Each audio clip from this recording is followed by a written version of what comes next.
La moitié des salariés du privé et des entreprises publiques gagnent en France 1 797 € net par mois pour un temps plein. Autour de cette valeur pivot, les disparités salariales sont importantes. En haut de l'échelle, les 25% les mieux rémunérés touchent au moins 2 482 €.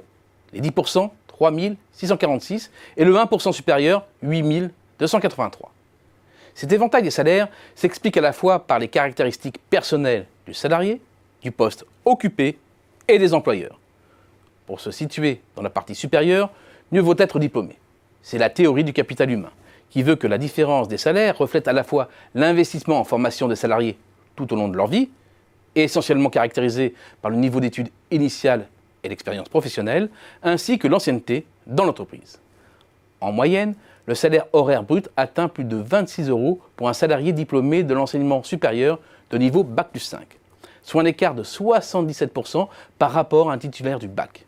Un écart brut qu'il faut relativiser, car il faut raisonner toutes choses égales par ailleurs, donc neutraliser toutes les autres variables constitutives de la formation des salaires.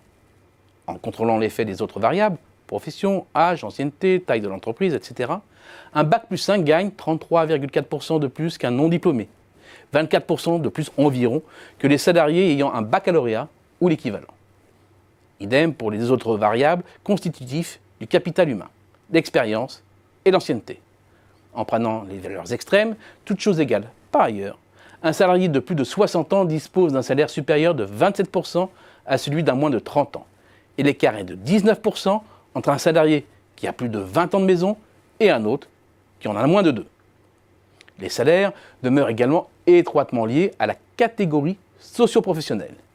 Ils vont de 13,3 € pour les ouvriers et les employés à 45,8 € pour un chef d'entreprise salarié. L'écart entre ces deux catégories extrêmes de 244% reste encore très important, 127%, une fois les autres variables neutralisées. Mais même à niveau de capital humain et de CSP équivalent, des différences subsistent, ce qui renvoie aux caractéristiques des employeurs. Pour se placer en haut de la hiérarchie des salaires, travailler pour une entreprise qui dispose d'un pouvoir de marché élevé, c'est-à-dire capable de capter une grande part de la richesse créée par son écosystème, est un élément fondamental. Il n'existe pas, à proprement parler, d'indicateur simple permettant de détecter ce pouvoir. La taille de l'entreprise, son secteur d'activité, son positionnement sur son marché sont néanmoins des indices. Or, les salaires augmentent bien avec la taille de l'entreprise.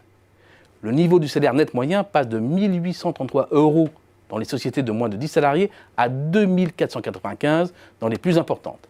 C'est un tiers de plus. Outre la plus grande capacité des grandes entreprises à bénéficier d'une rente des situations, la présence plus massive des syndicats permet qu'elle soit partiellement reversée aux salariés. Mais plus que l'effet taille, c'est le secteur d'activité qui a le plus d'impact sur le niveau des salaires. Parmi les secteurs les plus rémunérateurs, la finance arrive en tête avec près de 24 € de l'heure en moyenne, suivi du secteur de l'information-communication, dans lequel sont notamment intégrés les services informatiques et les télécoms. Vient après l'ensemble des activités spécialisées, scientifiques et techniques, cabinets d'avocats, de comptabilité, d'audit, de conseil, d'architecture, bref, principalement le haut du panier des activités des services B2B, qui précèdent l'ensemble énergie, gaz, déchets et l'enseignement. Une fois de plus, cette approche sans nuance est trompeuse, car ces secteurs emploient beaucoup de personnes hautement qualifiées dont les rémunérations sont en valeur absolue les plus élevées. Mais toutes choses égales par ailleurs, ce n'est pas forcément là que les salaires sont les plus attractifs.